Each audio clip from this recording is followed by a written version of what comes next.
Pessoal, boa tarde. Aqui estamos mais uma vez reunidos, né, para dar início à nossa live, onde fazemos reflexões, né, sobre temas espíritas, aproveitando essa fase de pandemia que, apesar de ter trazido uma série de transtornos para a gente, mas acabou nos forçando também, não é, Soares, a aprender um pouquinho mais das tecnologias, a gente se envolver mais com as redes sociais, que é uma coisa importante, é um canal muito valioso, né? É verdade. Fomos forçados. Exatamente. Fomos forçados, né? É lógico que quando voltar ao trabalho presencial, quando passar a aliviar mais essa questão, vai voltar para o presencial, mas aí vamos fazer uma tabelinha, né? Presencial Exatamente. e virtual também. Mas É enfim, verdade. então hoje, pessoal, temos o prazer de receber nosso querido irmão José Soares, tá certo? Que é o presidente lá da Fraternidade Espírita Bezerra de Menezes, aqui em Caruaru, fica lá nas Rendeiras, né? E ele também é responsável aqui pelo Conselho Municipal Espírita de Caruaru, e é uma pessoa aqui, quem tem, uma pessoa que nos dá muito suporte, um apoio muito grande, somente as casas pequenas, né, que, no final das contas, são as que mais precisam de um suporte, né? E o Lar Espírita Maria Dolores, que já completou 3 anos de idade, né, vem fazendo seus trabalhos aqui na cidade de Caruaru, no bairro da Nova Caruaru, ok? Então, hoje vamos ter o tema que o nosso irmão vai tratar, a Oficina de Nosso Lar. É isso mesmo, Soares? É exatamente esse tema que é um capítulo do livro Os Mensageiros, que nós estaremos hoje compartilhando. Pronto, então vamos fazer a prece, tá certo? E na sequência eu já passo a palavra ao nosso irmão para desenvolver o tema, tá certo? Então vamos. Senhor Jesus, querido amigo, muito obrigado por mais uma oportunidade que o Senhor nos dá de podermos refletir em torno de ensinamentos que com certeza vão nos ajudar a viver melhor, a compreender melhor os sofrimentos que passamos na vida e também aumentarmos as nossas esperanças com relação à vida futura. Nos ajuda, Senhor, porque ainda temos algumas limitações. Nos ajuda a abrir nossos corações e nossas mentes para bem compreender e, dentro do possível, colocarmos os seus ensinamentos em prática nas nossas vidas. Muito obrigado, que assim seja. Então, Soares, fique à vontade. Então, primeiro, expressar a nossa gratidão imensa por estarmos aqui compartilhando com o Lar Espírita Maria Dolores esse importante encontro onde nós estaremos compartilhando informações espíritas que são tão importantes para a nossa vida. E nós havíamos proposto um estudo, uma apresentação desse tema Oficina Nosso Lar, que é um dos capítulos do livro Os Mensageiros. Eu quero lembrar aos nossos irmãos que o livro Os Mensageiros, ele, dando prosseguimento ao livro Nosso Lar, é alvo de todo um trabalho que está sendo realizado nos bastidores para a continuação do filme Nosso Lar, que será Nosso Lar, segunda parte, ou 2, que se fundamenta no livro Os Mensageiros. E nesse livro nós temos, de uma forma muito singular, o desdobramento e o trabalho minucioso de revelação da vida no mundo dos espíritos e da atuação dos benfeitores espirituais junto a nós de uma forma normalmente oculta, mas de resultados profundamente eficazes e importantes em ações, em decisões, em diversas atitudes que nós tomamos no dia a dia. Afinal de contas, o mundo espiritual atua permanente e constantemente junto a nós que estamos como espíritos encarnados. E nesse capítulo, que tem o nome Oficina Nosso Lar, ele é escolhido com um propósito bastante interessante. Vejam só, é muito comum no meio espírita termos a ideia de possíveis atividades ou atribuições que iremos exercer após a nossa desencarnação. De certo modo, a doutrina espírita ela é muito evidenciadora de que as atividades no plano espiritual representam, em termos de originalidade, o desdobramento de atividades que nós temos aqui na Terra. O plano espiritual ao redor de nós, ele tem instituições, tem escolas, tem hospitais, tem uma série de atividades exercidas pelos espíritos que se assemelham, e as que nós temos aqui como encarnados, em boa parte, é um desdobramento dessas atividades. E então, o espírita, depois de um certo conhecimento da doutrina, começa a ter ideias ou a refletir sobre o que é que ele vai fazer após a desencarnação dele. Ele vai para nosso lar, ele vai para uma colônia espiritual, ele vai estar exercendo determinadas funções, como é que será?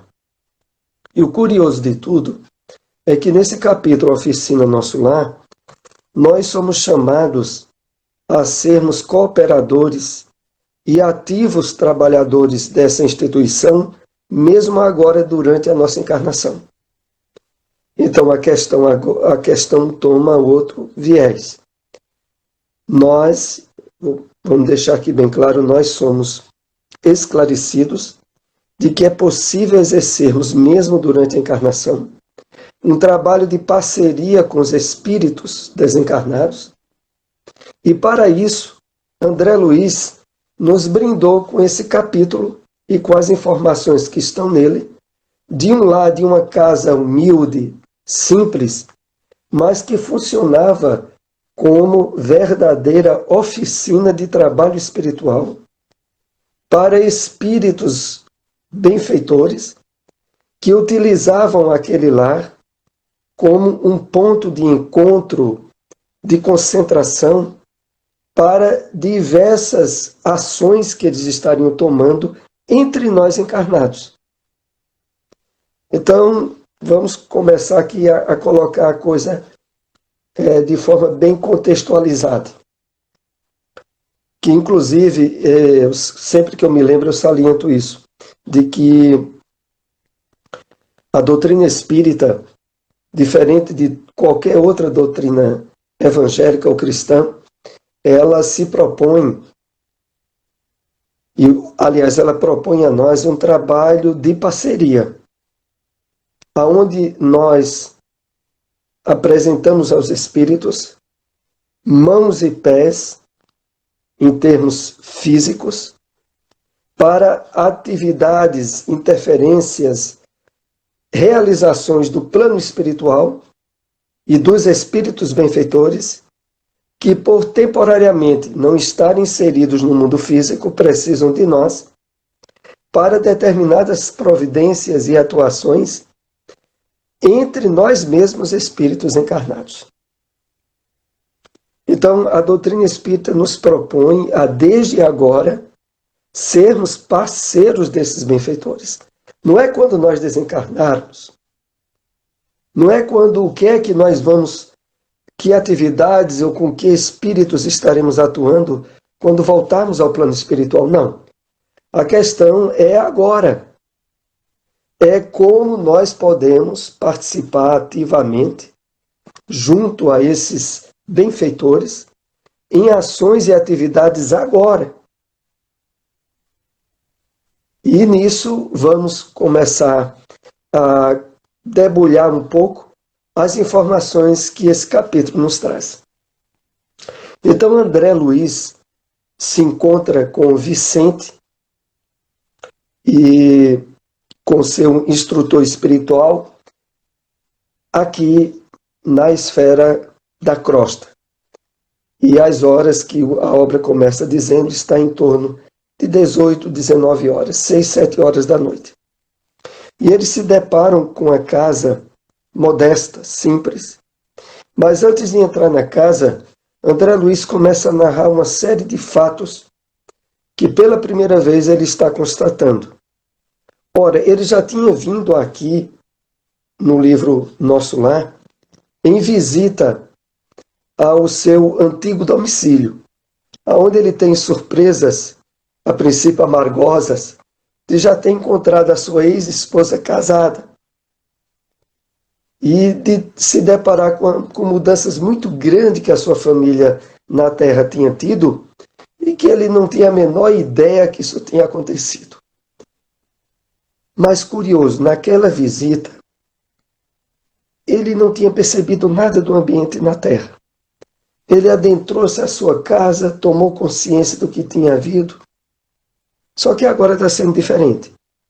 Primeiro, a capacidade visual dele foi intensificada, porque os benfeitores espirituais lhe possibilitaram, através de um certo tratamento magnético, a ampliação das possibilidades visuais do seu espírito.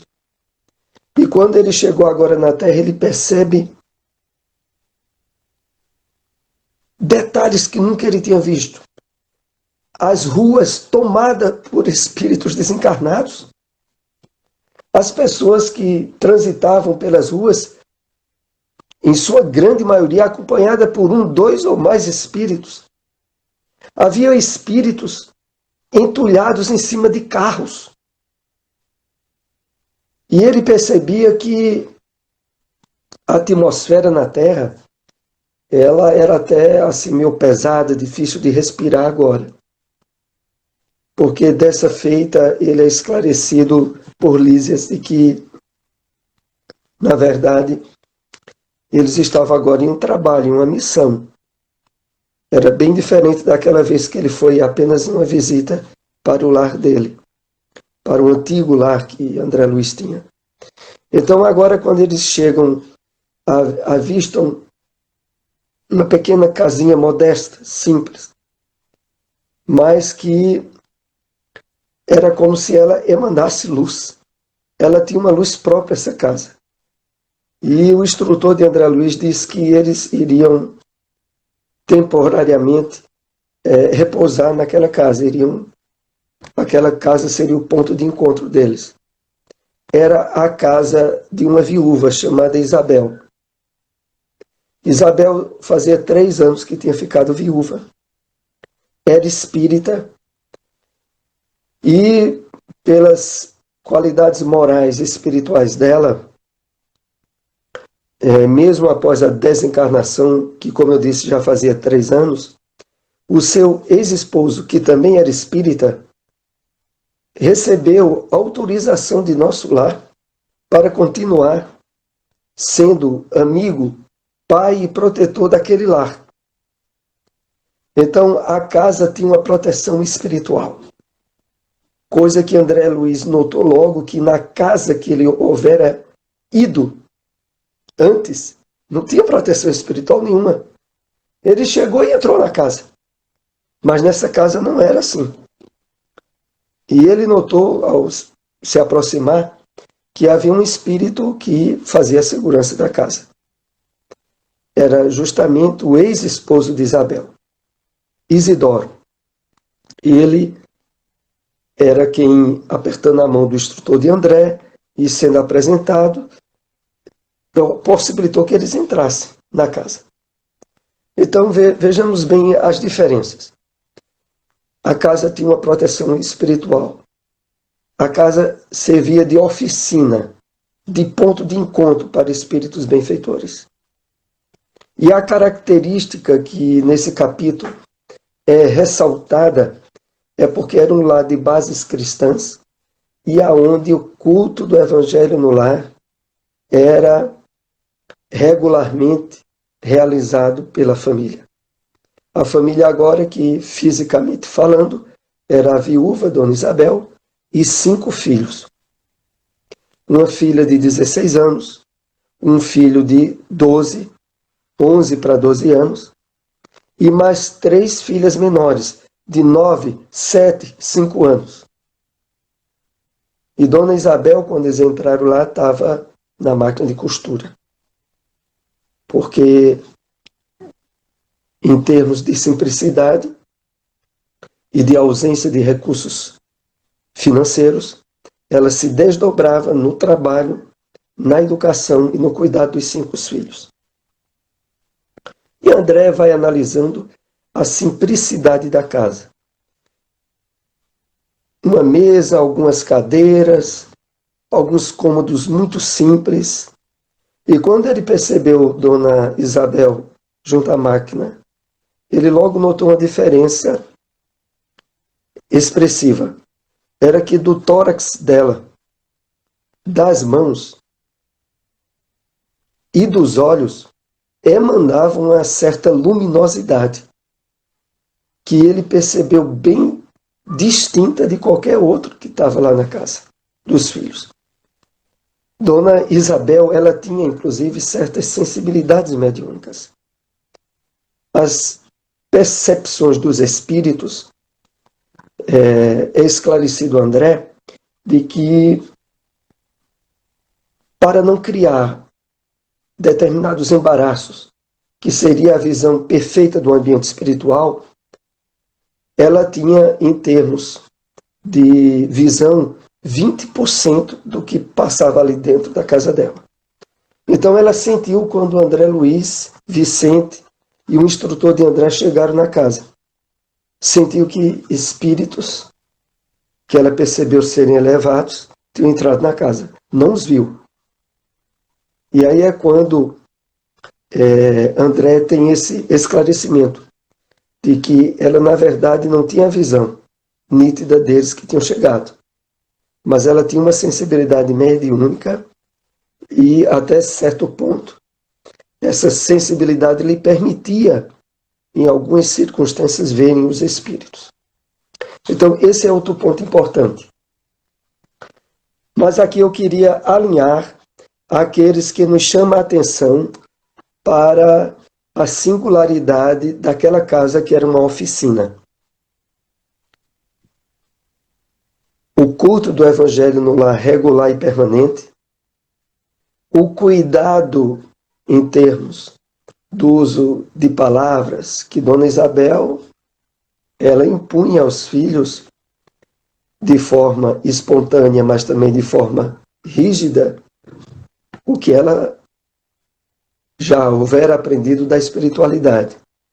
E naquele momento que os espíritos entraram, era próximo ao culto do Evangelho, que iria se iniciar. E naquele momento ali, Dona Isabel vai para a mesa e já chama os filhos.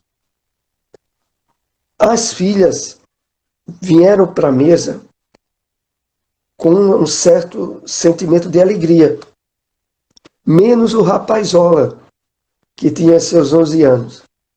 Esse foi para a mesa como quem vai cumprir um dever. Ele não foi porque ele gostasse. Que, aliás, isso pode acontecer com a experiência do Evangelho no lar, na casa de qualquer um de nós. De haver filhos que vão na lei do apulso. Mas, do mesmo modo que os pais escolhem a escola que os filhos pequenos vão estudar, dentro das possibilidades e condições que têm, sabem ou indiretamente têm a escolha de quem vai ser o professor, etc. Assim também tem o dever de, estabelecendo o Evangelho no lar em casa, os filhos menores participarem, quer gostem ou não. Porque o rapaz mesmo, o rapazola de 11 anos, ele foi de cara feia, ele não foi achando bom, não. Mas aí se reuniram ali e Dona Isabel abriu a obra, que foi um Novo Testamento, aonde caiu uma citação da parábola da semente de mostarda. E ela pede, Dona Isabel pede a filha mais velha que fizesse a prece, aliás, a filha mais nova que fizesse a prece. Mas a filha mais velha, ela teve o papel de fazer a leitura e de participar com alguma notícia, algum enfoque que pudesse ser trabalhado durante o Evangelho. E é quando, após a prece, e é feita a leitura daquela parte do Evangelho, que em seguida a filha traz uma notícia do jornal. Justamente a notícia que tinha lhe causado um certo impacto desagradável. Era narrado pelo repórter, pelo jornalista, o suicídio de uma jovem, a qual ele havia transcrito como tendo sido causado pelo excesso de amor da jovem.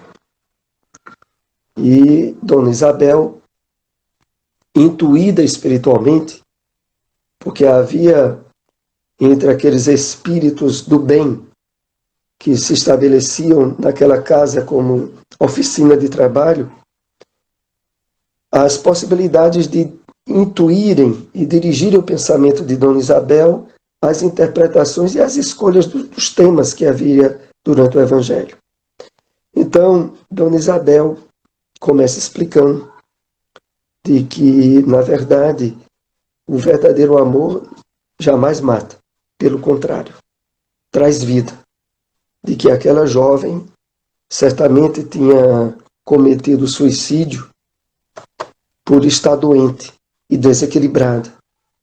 E de que, na verdade, o que poderia ali ter havido era campo vasto para as paixões, que levam a muito sofrimento. Mas que, na verdade, e aqui serve inclusive para nós, que estamos numa época muito delicada, porque já há muitos anos que uma das maiores causas de morte na humanidade é suicídio. E quando houve agora a pandemia do coronavírus, abriu-se ainda maior campo de intensificação. E é uma temática que sempre nós espíritas somos chamados a ter um posicionamento face o conhecimento que nós temos da realidade da vida espiritual e de que o espírito jamais morre. No máximo se pode interromper a vida do corpo físico. Mas quando essa interrupção se dá antes do tempo previsto pelas leis divinas, isso tem como consequência dificuldades inúmeras, bem maiores do que aquela que a pessoa estava lidando quando estava utilizando-se da vestimenta física. Então, sempre que tocamos nessa questão de suicídio, é muito pertinente o esclarecimento de que, para o espírita, para aquele que conhece a realidade do mundo espiritual, na verdade é um grande engano, porque a pessoa está tentando matar a dor, julgando que matando o corpo mata a vida. Consegue interromper a vida do corpo, consegue de maneira nenhuma interromper a vida espiritual. E a consequência é o grande sentimento de culpa por perceber a frustração do seu objetivo e acompanhar, na maioria das vezes, o sofrimento intenso de parentes e familiares que ficaram na Terra após esse gesto de grande desequilíbrio e que ocasiona situações absurdas de dificuldade de entendimento, de consciência, de prosseguir com relativo equilíbrio no mundo espiritual.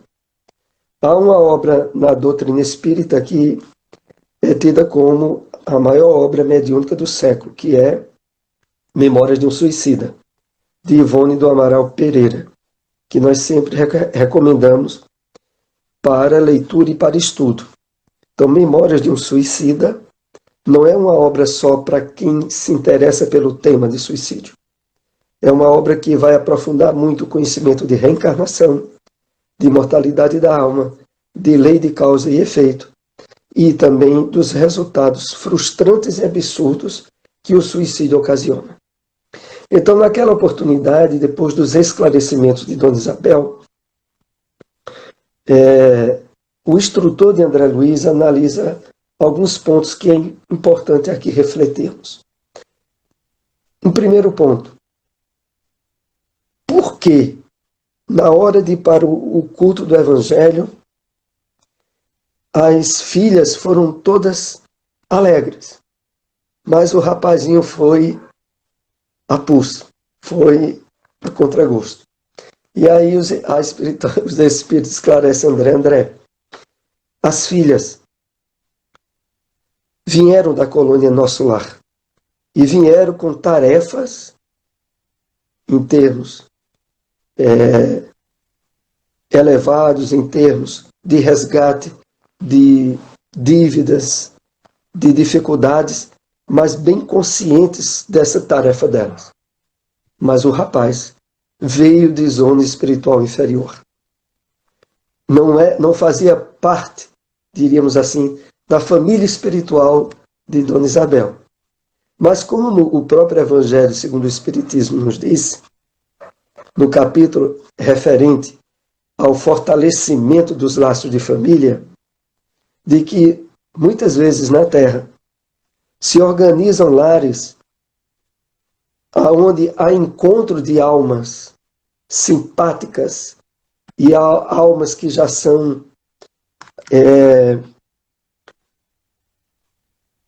harmonizadas entre si desde um passado espiritual. Mas também, não poucas vezes, nessas famílias aceitam o trabalho de receber entre eles espíritos que não fazem parte, mas que têm necessidades espirituais a serem desenvolvidas e que aquela família se propõe a ajudar. Era o caso desse rapaz. Porque nós, ao lermos o livro Os Mensageiros, logo em seguida temos ideia de como esse rapaz tinha suas questões espirituais tão entravadas. Porque após concluir ali o Evangelho, Dona Isabel, junto com os filhos, compartilham as questões agora pessoais que viviam. E uma das filhas de Dona Isabel disse: Mãe, eu queria saber o seguinte, se Jesus gosta tanto de nós, por que é que nós só podemos fazer uma refeição por dia? Pergunta meio... Porque aí ela aproveitou e disse: eu sei, eu tenho uma amiguinha na escola que na casa dela fazem duas refeições. A gente só faz uma. E aí Dona Isabel vai dizer à filha: minha filha, nós temos que ser muito gratos a Deus. Porque mesmo tendo uma refeição, nós temos muita saúde. E essa refeição é abençoada. E também nós não devemos estar dando tanta atenção para as questões do estômago. Devemos não estar tanto atentos às questões do estômago. E aí, nessa hora, o rapazolazinho, que criava um pouco de problema com a família, disse: mãe, a gente podia alugar essa garagem que a gente tem aqui. Tem um galpão, onde Dona Isabel muitas vezes tinha reuniões espíritas, e o rapaz disse: esse galpão a gente podia alugar. Eu sei disse até o nome de alguém lá, que ele pagaria um aluguel bom, e a gente poderia ter mais uma situação financeira melhor. E aí Dona Isabel intervém e diz: meu filho, olha, enquanto eu for mãe de vocês aqui em casa, esse local não vai ser alugado. E aí uma das meninas toma a frente também: mãe, não deixe ele alugar não. Diz: ele não vai alugar não. Que história é essa? Então o menino, ele tinha assim os traços do lugar espiritual de onde ele tinha vindo. Mas ele estava ali justamente na família mais adequada para que os valores espirituais, de fato, começassem a ser bem trabalhados por ele. E era um trabalho que Dona Isabel tinha que estar, como se diz, cortando as arestas, disciplinando, para que o menino realmente aproveitasse bem a sua experiência encarnatória, né? Então, alguns pontos que ainda acho importante aqui destacarmos é o seguinte: é de que esse cuidado que Dona Isabel tinha e que o livro retrata, são cuidados que nós também podemos ter em nossa casa.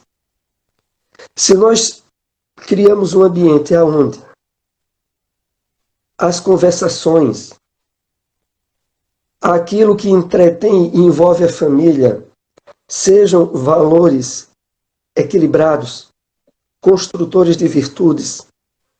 Se no nosso ambiente em casa nós temos aqueles espaços onde nós estudamos a doutrina espírita, cultivamos ideias elevadas, assistimos bons programas de televisão, boas palestras espíritas, que hoje a maioria dos lares, quando não tem uma internet, tem no smartphone.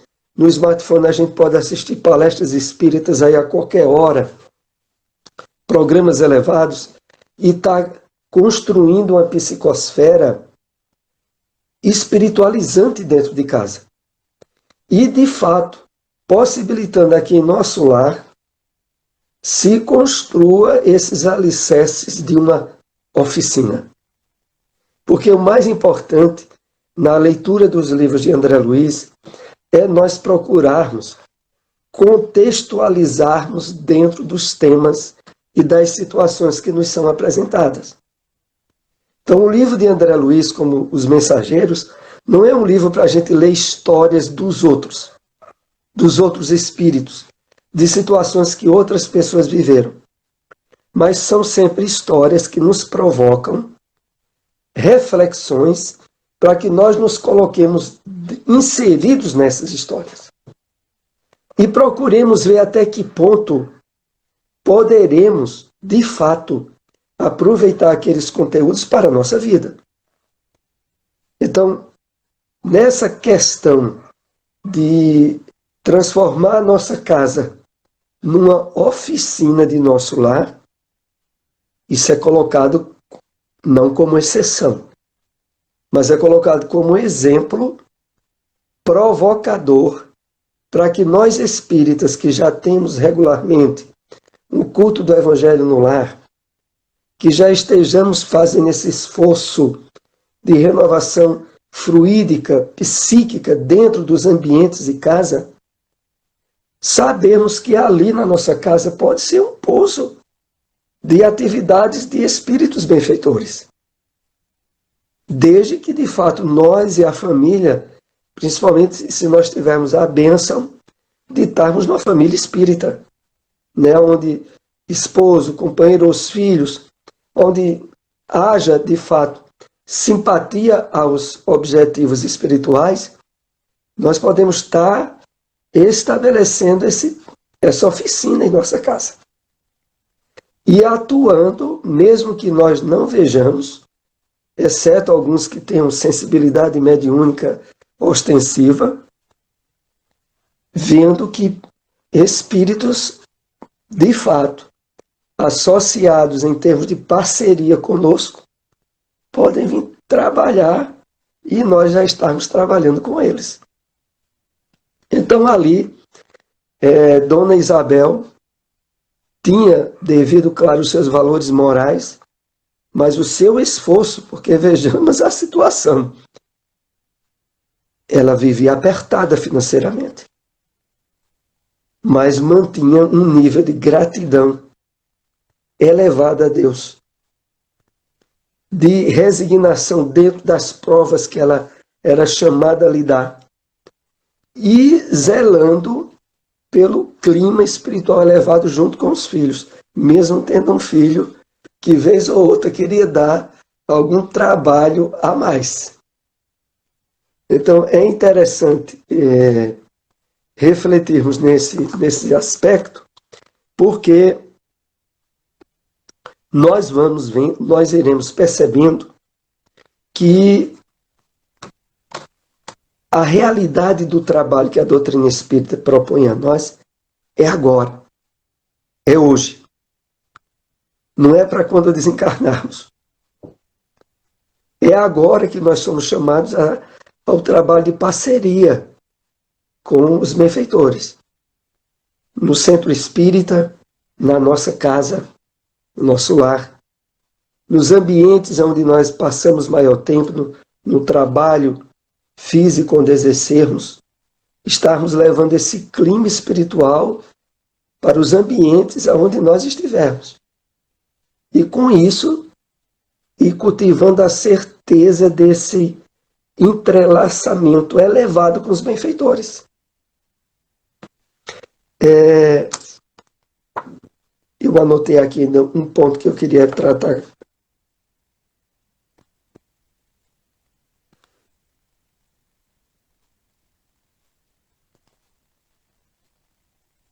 Soares, enquanto você está procurando aí, Pronto, ótimo. Uma amiga aqui, Neila, ela mandou um abraço aí para você. E ela fez uma pergunta aí. Vocês estão falando sobre Dona Isabel. Foi no livro Missionários da Luz? Estou em dúvida em qual livro foi. Eita, ótimo. Foi proveniente a intervenção. É o livro Os Mensageiros. Missionários da Luz é o livro que vai vir em seguida na série André Luiz.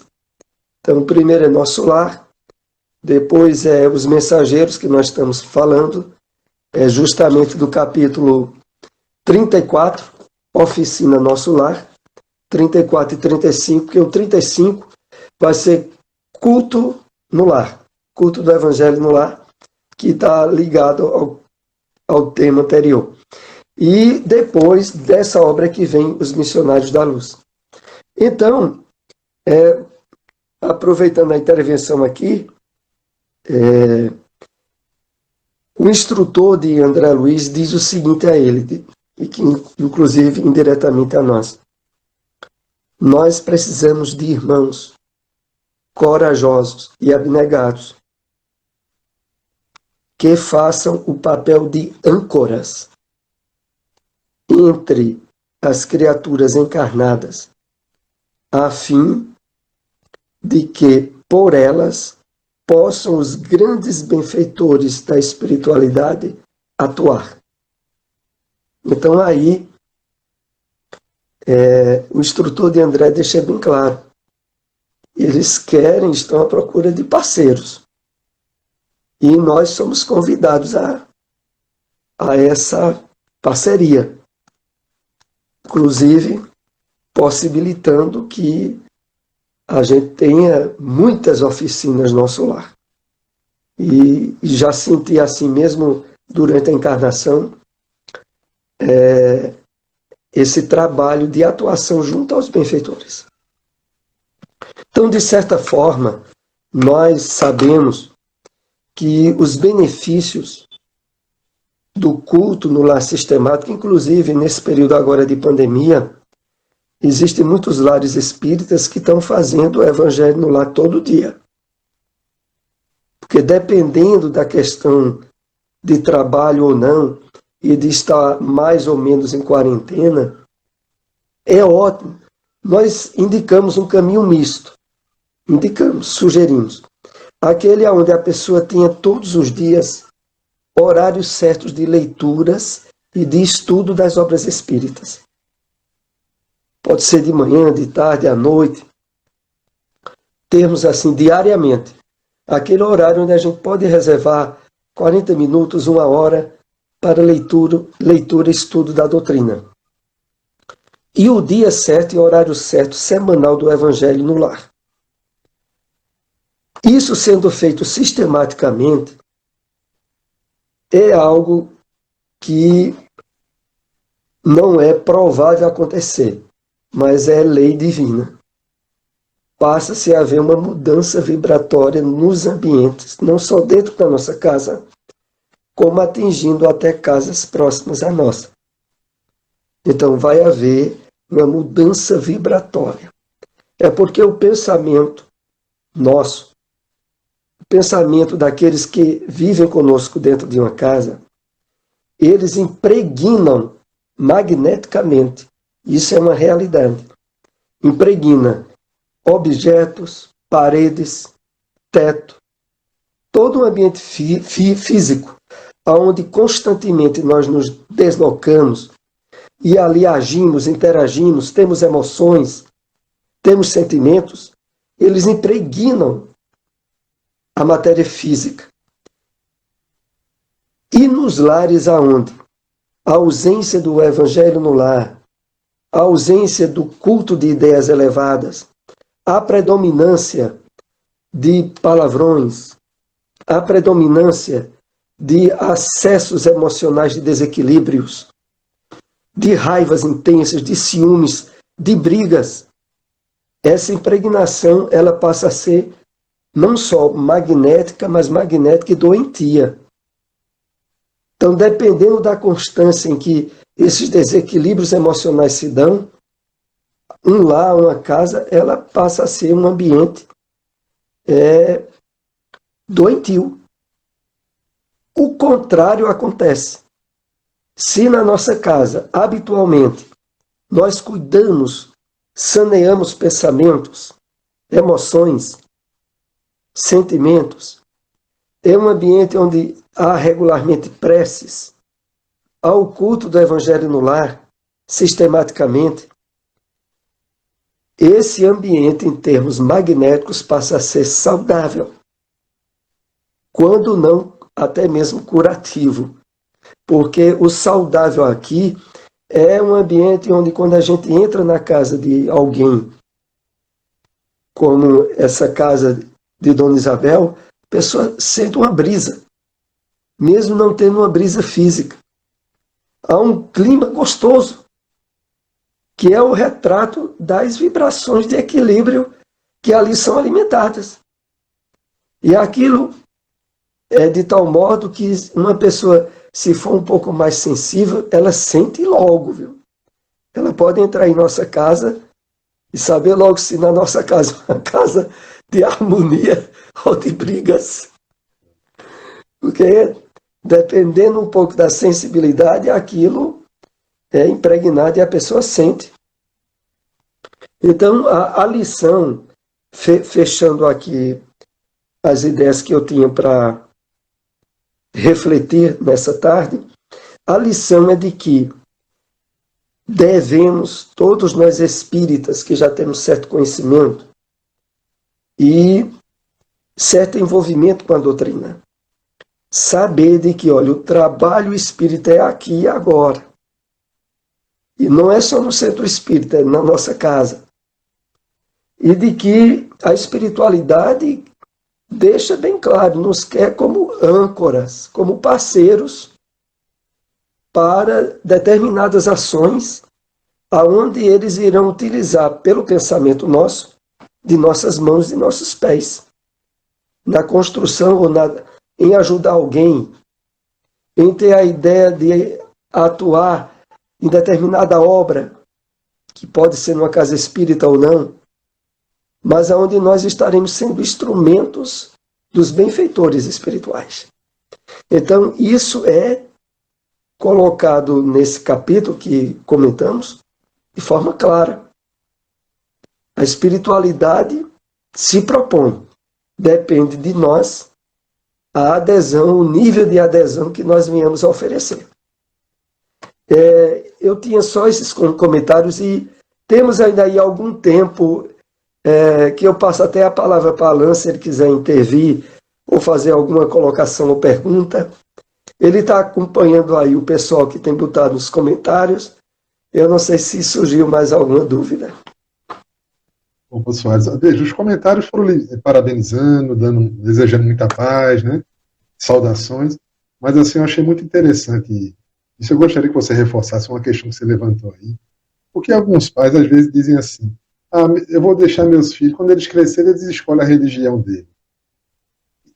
Isso é um terrível equívoco, né? O que você falou foi muito pertinente, não é isso, Soares? Esse realmente é um terrível equívoco, porque, na verdade, os pais espíritas, eles têm a responsabilidade pela direção, pela orientação dos filhos, enquanto esses filhos dependerem economicamente dos pais em casa. Então, veja, quando os meus filhos eram crianças, jovens, e até a adolescência, que eu tinha o evangelho lá em casa, então tinham que vir para o evangelho, gostasse ou não. E até eu tinha uma filha que simpatizava,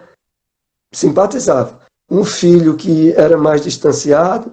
Eu tinha um enteado que era quem era simpatizante mais do espiritismo. Era quem, quando a gente tinha o evangelho, ia com gosto. Mas os meus filhos iam meio e ficavam até que, quando ficaram de maiores realmente, e já tinham entrado em faculdade, foi que chegou ao ponto de dizer, bem, agora fica se quiser. Se quiser vir para o evangelho, vem. Se não quiser, não vem. Mas a questão que Alan aponta é muito importante. Principalmente em filhos com 10, 12 anos de idade, pré-adolescentes, que é uma idade muito delicada para a colocação de valores espirituais e religiosos.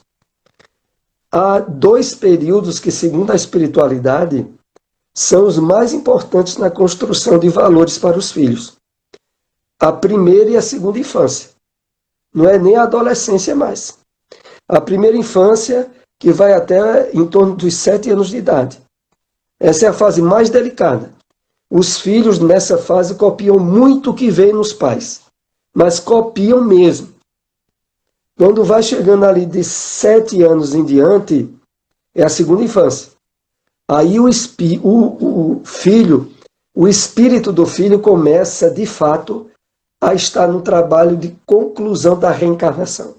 Porque a espiritualidade diz a nós assim, o início da reencarnação, claro, se dá até antes da gestação. Poderíamos dizer que está até um pouco antes. Mas durante a gestação, na primeira infância, a reencarnação ainda está numa fase conclusiva. Chegou aos 7, 8 anos é quando normalmente os pais se surpreendem, porque os filhos começam a apresentar tendências e índoles. Ótimo quando é para o bem. Agora também começa a apresentar índoles para o mal. E aí os pais têm que ir cortando.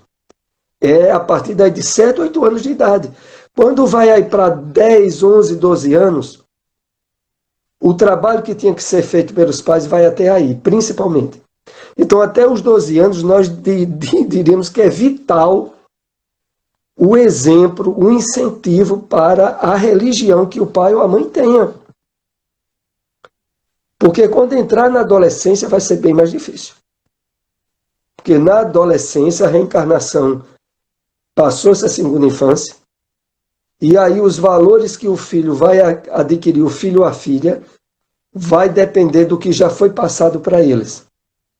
Não vai adiantar mais estar ensinando a filha adolescente o que é certo e o que é errado. Porque eles não irão mais aceitar o ensino. Eles vão raciocinar, poderão aderir ou não aderir. E é por isso que a adolescência é aquela idade tão difícil de os pais lidarem com os filhos. Porque os filhos fazem de tudo para querer impor a vontade deles, e normalmente, muitas vezes, essa vontade não é a vontade certa e não é a vontade dos pais. Mas foi bom Alan ter lembrado e reforçado esse aspecto. É uma responsabilidade que será cobrada dos pais. Essa questão da orientação para os filhos. Se os pais não fizerem, alguém vai fazer. E nem sempre esse alguém que vai fazer uma orientação, vai fazer uma orientação adequada, né, senhora? Fora os conflitos da panaceia religiosa que se tem.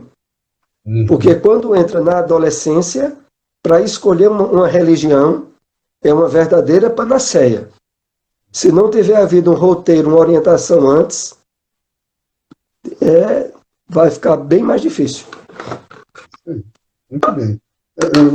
Eu gosto muito desse tema, Soares, você falou, porque a gente no Espiritismo tem essa preocupação. O objetivo não é formar um espírita. Né? O filho não precisa, quando ele crescer, ele não precisa ser espírita, mas ele vai formar um homem de bem. Que onde quer que ele vá, se ele escolher outra religião, ou até não siga nenhuma religião, ele seja uma boa pessoa, tenha valores, as questões morais. Né? E aí, para passar isso, você vai ter que passar dentro da religião que ele tem. Como somos espíritas, a gente passa esse ensinamento. Depois, quando ele crescer, a sua vida, ele resolve. Muito bem colocado. Em respaldo ao que você disse, os meus filhos mesmo, esporadicamente, eles vão ao centro espírita, sem que eu peça, vez ou outra.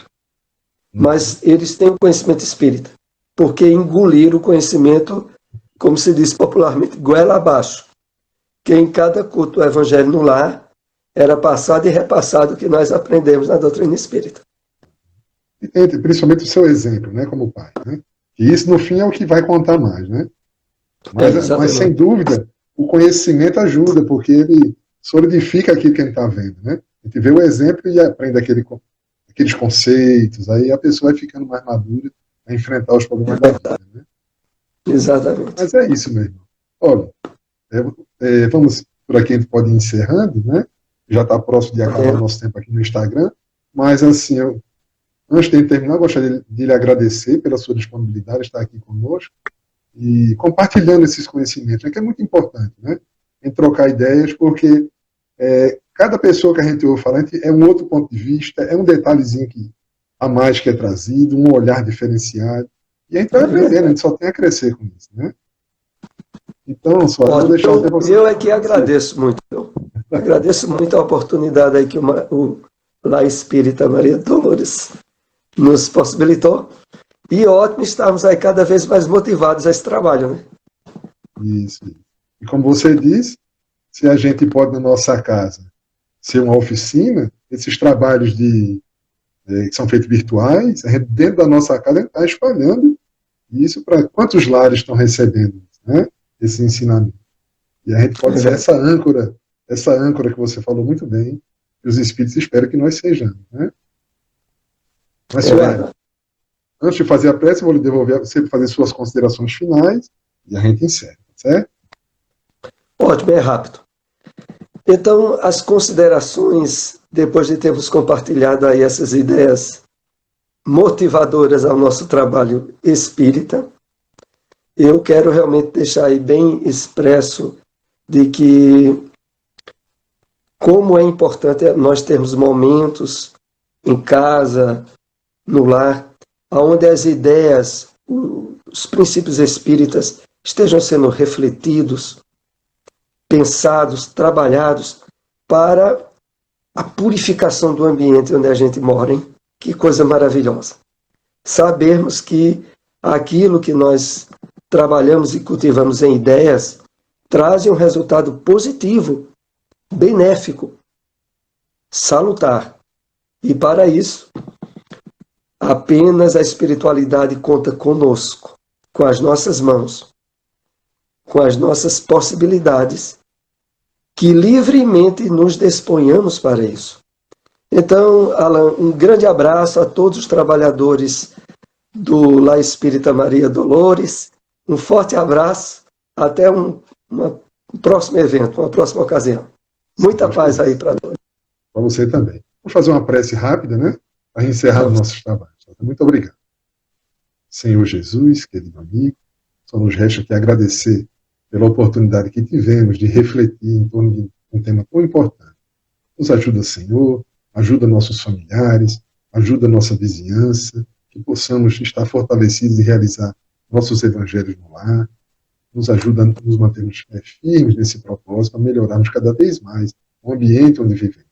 Muito obrigado por tudo, que assim seja. Okay, que assim seja. Até a próxima. Tchau, né? Tchau.